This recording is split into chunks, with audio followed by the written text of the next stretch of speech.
Channel exam help. सो आज की हमारी वीडियो बहुत ही इंपॉर्टेंट होने वाली है, लेकिन वीडियो स्टार्ट करने से पहले अगर आप मेरे चैनल पर नए हो तो वीडियो को लाइक करें, शेयर करें और चैनल को सब्सक्राइब करें ताकि आने वाली फ्यूचर वीडियो आपको सबसे पहले मिल सके। तो आज हम बात करेंगे जो हमारी हैबर विधि द्वारा अमोनिया का निर्माण कैसे होता है। ये कई बार क्वेश्चन आई हुआ है, 11, 12, 14, 15, 17, 20 कई बार पूछा गया है हमसे।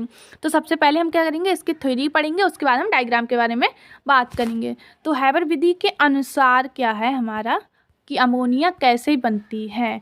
तो इसके यदि शुद्ध नाइट्रोजन और हाइड्रोजन को 1:3 के अनुपात के मिश्रण को गर्म किया जाए, मतलब 1 और 3 का अनुपात, 1 क्या ले नाइट्रोजन का और 3 हाइड्रोजन, इनको गर्म करें तो क्या बनेंगे, अमोनिया का निर्माण हो जाएगा। और एक क्या है, एक ऊष्माक्षेपी अभिक्रिया, एक होता है हमारा ऊष्माशोषी अभिक्रिया और दूसरी होती है हमारी ऊष्माक्षेपी।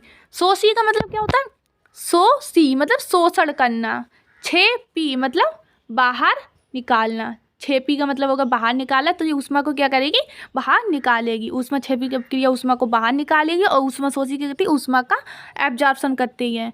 अब क्रिया और क्रिया के पश्चात आयतन वैल्यू में कमी या फिर इनका आयतन होता है उसमें कमी आ जाती है।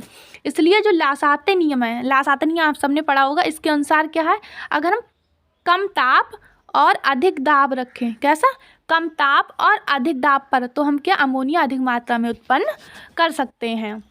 क्या किया हमने, एक अणु नाइट्रोजन का 3 अणु किसके, हाइड्रोजन के अनुपात में ले लिया और गर्म किया, क्या बन गया हमारा NH3। अब क्रिया कैसे कहलाएगी हमारी, ऊष्मा छेपी, क्योंकि उसमें ऊष्मा क्या बाहर निकल रही है। अब हम अगर बात करें लासाते नियम के अनुसार, तो हम ताप कम लें और दाब अधिक लें तो हमें क्या होगी, अधिक अमोनिया प्राप्त होती है। कम ताप पर अपक्रिया का वेग बढ़ाने के लिए, अगर हमने मान लिया कम ताप लिया है और हमें अपक्रिया का वेग बढ़ाने, तो हम क्या करेंगे, किसी न किसी उत्प्रेरक की आवश्यकता होती है। इस क्रिया को उत्प्रेरक की उत्पत्ति में अनुकूलतम ताप कितना लेंगे हम, 450 डिग्री से 500 डिग्री सेल्सियस, उच्च दाब 200 वायुमंडल या फिर 200 ATM। ताप के लिए हमने 450 डिग्री से 500 डिग्री सेल्सियस और वायुमंडल दाब के लिए हमने 200 ATM या फिर 200 वायुमंडल, क्योंकि अभिक्रिया कैसी हमारी उत्कर्मणीय है, अभिक्रिया कैसी हमारी उत्कर्मणीय है। इसलिए अमोनिया को बराबर क्रिया क्षेत्र से हटाने के बाद अमोनिया गैस क्या बनेगी, अधिक बनेगी। आपने देखा होगा N2 + H2, ठीक है, क्या बन जाएगा NH3। अब जी दोनों तरफ जो एरो लगे, इसका मतलब होता है हम नाइट्रोजन हाइड्रोजन से क्या अमोनिया बना सकते हैं। अगर हम अमोनिया से पुनः भी नाइट्रोजन और हाइड्रोजन को बना सकते हैं, इसका एरो का मतलब ये होता है कि N2 और H2 से हम अमोनिया तो बना रहे हैं हम, लेकिन अमोनिया अगर हमने गर्म करें तो हम N2 और H2 भी बना सकते हैं। अब हम जो उत्प्रेरक लेंगे उसमें उत्प्रेरक लेंगे, कौन सा उत्प्रेरक होगा हमारा, उसकी बात करेंगे। तो जो अमोनिया गैस अधिक बनेगी इस सब क्रिया में लोहे का बारीक चूर्ण, उत्प्रेरक कौन सा होगा, लोहे का बारीक चूर्ण और हमारा मॉलिब्डेनम। मॉलिब्डेनम क्या है, उत्प्रेरक वर्धक, जो उत्प्रेरक की कार्य क्षमता को और बढ़ाता है।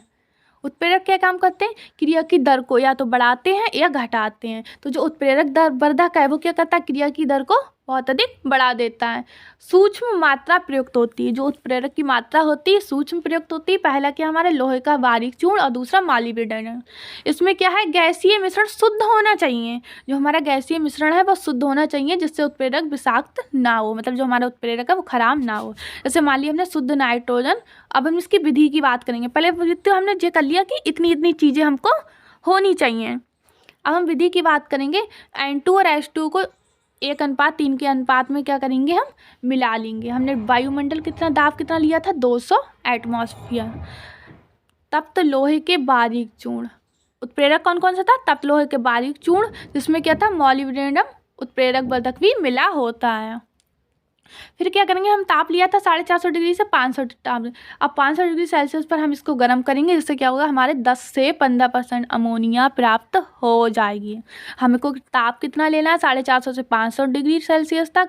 उत्प्रेरक वर्धक कौन सा है हमारा, मॉलिब्डेनम, और क्या है, लोहे का बारीक चूर्ण। अब हमारी जो 10 से 15% अमोनिया बन गई, जिससे संघनित में प्रभावित करके क्या कर लेंगे, हम द्रवित कर लेंगे। शेष गैसों को फिर से उत्प्रेरक कक्ष में प्रभावित कर दिया जाता है। जो बची हुई गैसें हैं उनको क्या करेंगे, हम उत्प्रेरक कक्ष में दोबारा से प्रवाहित कर देते हैं। फिर गैसों से उत्प्रेरक कक्ष में प्रवाहित करते हैं, जिससे नाइट्रोजन तथा हाइड्रोजन के संयोजन द्वारा क्या अमोनिया लगातार उत्पन्न होती रहती है। मतलब हमने द्रवित अमोनिया प्राप्त कर ली, उसके बाद जो शेष गैसें बनी उनको हम क्या करेंगे, दोबारा से भेजेंगे, दोबारा से N2H2 के साथ क्रिया होगी, फिर दोबारा से नाइट्रोजन, इसी प्रोसेस द्वारा NH3 का निर्माण होता रहता है। जैसे कि हमने कहा N2+H2, एक क्या लिया था N का अणु, 3 के लिए हाइड्रोजन के अणु, और क्या बनाया है हमारा 2NH3। देखो इसमें भी एरो इधर इधर दोनों तरफ लगा, इसका मतलब है कि हम नाइट्रोजन और हाइड्रोजन को मिलाकर अमोनिया बना रहे हैं, और अमोनिया से हम नाइट्रोजन और हाइड्रोजन भी मिला सकते हैं। और उसमें आगे क्या लिखा था आपको, ऊष्मा क्षेपी अभिक्रिया, क्योंकि उसमें प्लस के द्वारा ऊष्मा 23,400 कैलोरी क्या ऊष्मा बाहर निकल रही है। अब हम समझेंगे इसका डायग्राम, कि इसके डायग्राम के माध्यम से हम कैसे अमोनिया को बनाएंगे। तो हमने 1 और 3 के अनुपात में क्या नाइट्रोजन और हाइड्रोजन को लिया। अब हम कंप्रेसर पंप के द्वारा इसको क्या करेंगे, उत्प्रेरक कक्ष में भेज देंगे। अब उत्प्रेरक कक्ष क्यों कहेंगे इसमें, क्योंकि इसमें क्या उत्प्रेरक उपस्थित होते हैं, जो हमारा मॉलिब्डेनम और लोहे का चूर्ण, मॉलिब्डेनम के उत्प्रेरक वर्धक, ये दोनों इसमें उपस्थित होते हैं। इसके द्वारा अमोनिया N2 और H2 इसमें आएगी, और इसमें दाब कितना था 200। दाब की बात करें तो दाब हमारा कितना था 200 एटमॉस्फेयर, दाब 200 एटमॉस्फेयर, और ताप कितना था 450 से 500 डिग्री सेल्सियस। अब यहाँ पे हम जब उत्प्रेरक कक्ष में आएगी, ताप और दाब सब मॉलिब्डेनम उत्प्रेरक होगा, तो क्या होगी हमारी NH3 या फिर अमोनिया बनकर तैयार हो जाएगी। यहाँ पे देखो N2+H2 बन रहा है, N2+H2 और द्वारा क्या किसका निर्माण हो रहा है, अमोनिया। N2+H2 प्लस NH3 दोनों तीनों चीज़ें मिल रही हैं। अब हम क्या करेंगे, यहाँ पे आएंगे इस संघनित कक्ष में, कहाँ संघनित कक्ष में, जिसमें हम क्या करेंगे, यहाँ से ठंडा जल को प्रवाहित करेंगे इस कक्ष में। इधर से अमोनिया आ रही है हमारी, और इधर क्या करेंगे, हम ठंडे जल को प्रभावित करेंगे, यहाँ से ठंडे जल को क्या करेंगे, प्रवाहित करेंगे यहाँ से। फिर जो द्रवित अमोनिया है हमारी, क्या है द्रवित अमोनिया, वो क्या यहाँ पर उपस्थित हो जाएगी, जो कितनी थी 10 से 15% क्या थी हमारी द्रवित अमोनिया।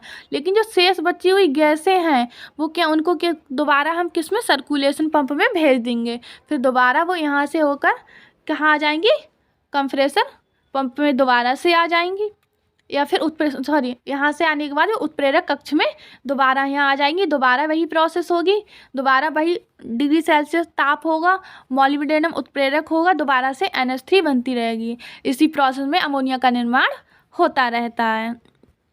अब हमने इसकी विधि की बात कर ली और इसके डायग्राम के बारे में भी समझ लिया। तो ये क्वेश्चन हमारा कई बार पूछा गया है, इसको ध्यान से देखना है, आपको वीडियो को पूरा देखना है।